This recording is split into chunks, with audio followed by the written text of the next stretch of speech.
detik-detik kematian dari Rasulullah Sallallahu Alaihi Wasallam. Rasulullah Sallallahu Alaihi Wasallam tidak pernah sakit seumur hidupnya, kecuali penyakit demam atau sakit panas dalam badannya. Maka pada satu ketika Rasulullah Sallallahu Alaihi Wasallam sedang sakit panas ini dan tubuhnya semakin melemah, Rasulullah Sallallahu Alaihi Wasallam dipapah oleh Ali bin Abi Thalib radhiyallahu anhu dan temannya Fadl bin Abbas radhiyallahu anhu menuju ke masjid. Dan Rasulullah Sallallahu Alaihi Wasallam mulai mengumandangkan khutbah di sana. Rasulullah Sallallahu Alaihi Wasallam di depan seluruh sahabat-sahabatnya mengatakan bahwa kalian akan selamat ketika kalian berpegang kepada dua hal, yaitu Al-Quran dan hadis. Barang siapa yang mencintai Al-Quran dan hadis, maka ia akan selamat dan masuk ke dalam syurganya Allah Subhanahu wa Ta'ala. Siapa yang mengikuti hadis, siapa yang mengikuti sunnahku berarti dia mencintaiku.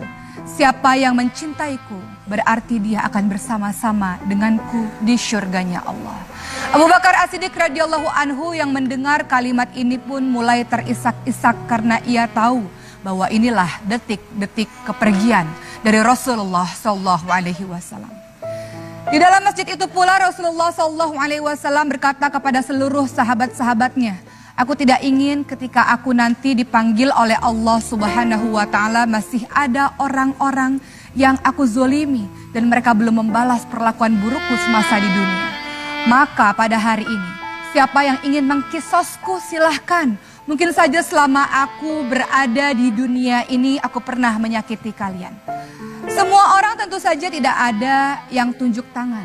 Karena mereka tahu bahwa Rasulullah Sallallahu Alaihi Wasallam adalah orang yang sangat lembut dan pengasih bagi setiap umatnya. Namun ada satu orang yang pada akhirnya tunjuk tangan dan mengatakan, aku wahai Rasul yang pernah engkau sakiti semasa ini wahai Rasul. Kau mungkin tidak ingat bahwa dulu dalam perang Badar wahai Rasul, kau pernah mencambukku, dengan tongkat kau memukulku. Mungkin engkau tidak sengaja tapi itu sangat menyakiti badanku wahai Rasul. Dan pada hari ini aku ingin membalas perbuatanmu itu. Seluruh sahabat kaget dan mereka berdiri dan mengatakan, wahai Ukasyah, kenapa engkau berani berkata seperti itu? Rasulullah Sallallahu Alaihi Wasallam dalam keadaan sakit parah, dalam keadaan yang lemah, dalam keadaan yang seperti itu, kau masih juga berani berkata seperti itu. Kalau begitu pukul saja kami, kata Abu Bakar. Kalau begitu cambuk saja kami, kata Umar. Kalau begitu lakukan saja pada kami, kata Ali dan seluruh sahabat-sahabat lainnya. Namun apa kata-kata Ukasyah? Tidak. Aku hanya ingin memukul Rasulullah sebagaimana Rasulullah pernah memukulku, pernah mencambukku. Maka Rasulullah Sallallahu Alaihi Wasallam dengan suara yang sangat parau karena pada saat itu beliau sakit demam dan sangat letih dan sangat lemah mengatakan, wahai sahabat-sahabatku, duduklah. Tidak apa-apa. Biarkan ini menjadi kisos bagiku karena aku pernah tidak sengaja memukul Ukasyah.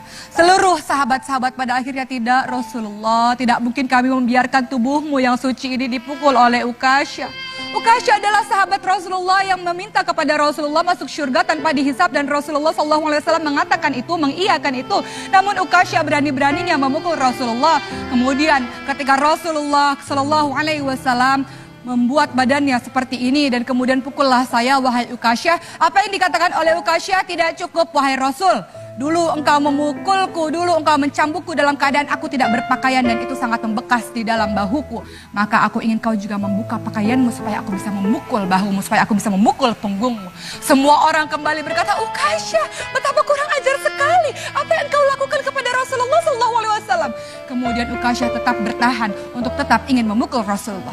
Rasulullah SAW menenangkan seluruh sahabat-sahabatnya dan memulai membuka baju. Kemudian Rasulullah SAW berkata pada Ukasyah, aku telah membuka bajuku, wahai Ukasyah. Silahkan engkau membalas perlakuanku dulu terhadapku. Maka Ukasyah mulai berjalan mendekati Rasulullah SAW dan mulai diputar-putarkan tombaknya itu dan mulai diputar-putarkan tongkatnya dan cambuknya itu dan hendak memukul Rasulullah SAW. Seluruh orang yang berada di masjid itu mulai menangis dan mengatakan, dasar Ukasyah tidak tahu diri, dasar orang yang tidak punya hati. Rasulullah dalam keadaan seperti itu, kau masih bisa berbuat seperti itu. Namun apa yang terjadi ketika Ukasyah mendekati Rasulullah SAW? Ukasyah melempar tombak itu, Ukasyah melempar cambuk itu, kemudian Ukasyah langsung memeluk Rasulullah SAW dan mengatakan, tidak mungkin wahai Rasul, tidak mungkin aku melukaimu wahai Rasul.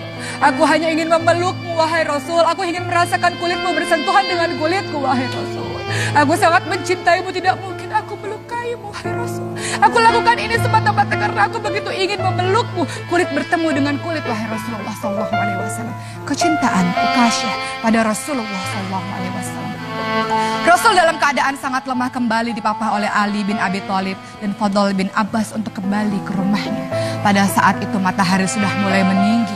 Pintu Rasulullah SAW dikunci dan di dalam Rasulullah SAW sudah terbaring di pangkuannya Aisyah.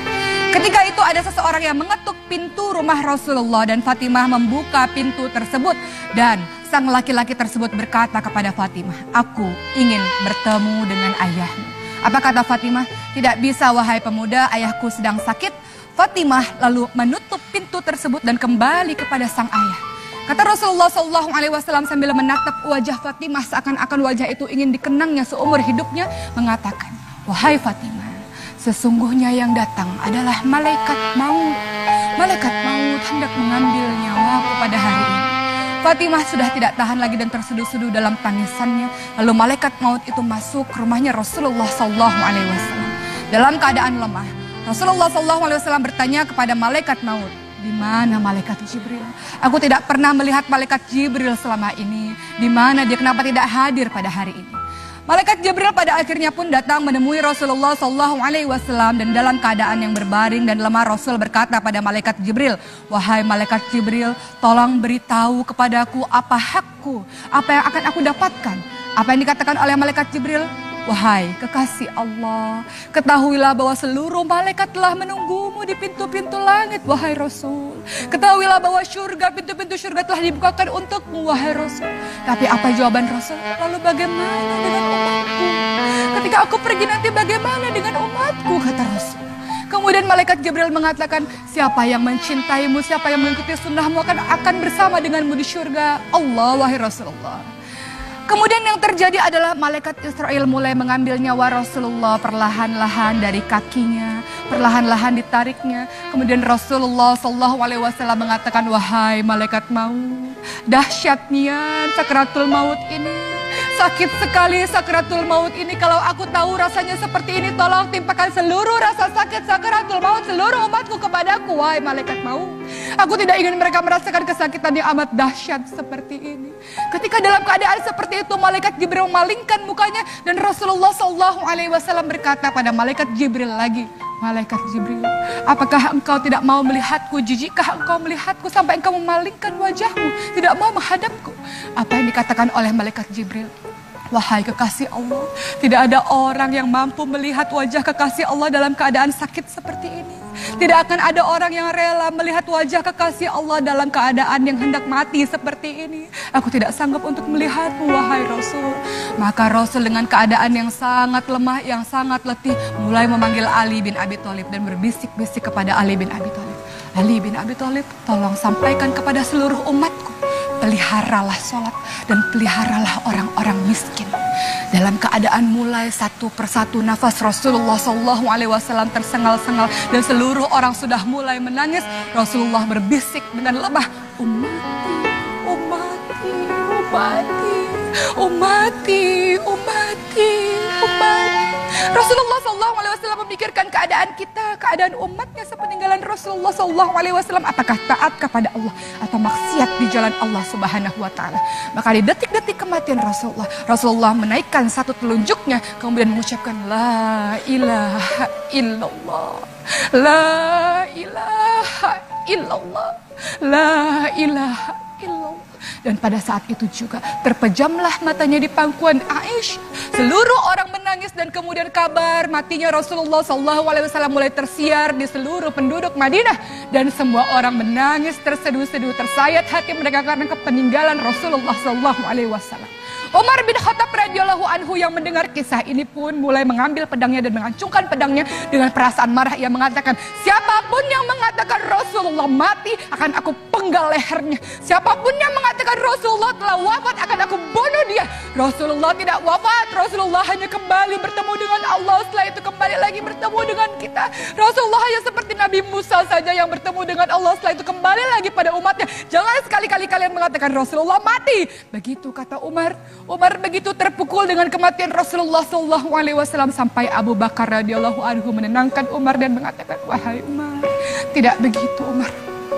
Kalau engkau menyembah Rasulullah SAW, ketahuilah bahwa dia adalah seorang manusia biasa yang pada akhirnya kembali kepada Allah Subhanahu Wa Taala. Tapi ketika engkau menyembah Allah Subhanahu Wa Taala, Allah itu maha abadi, Allah itu tidak pernah mati. Maka sembahlah Allah Subhanahu Wa Taala.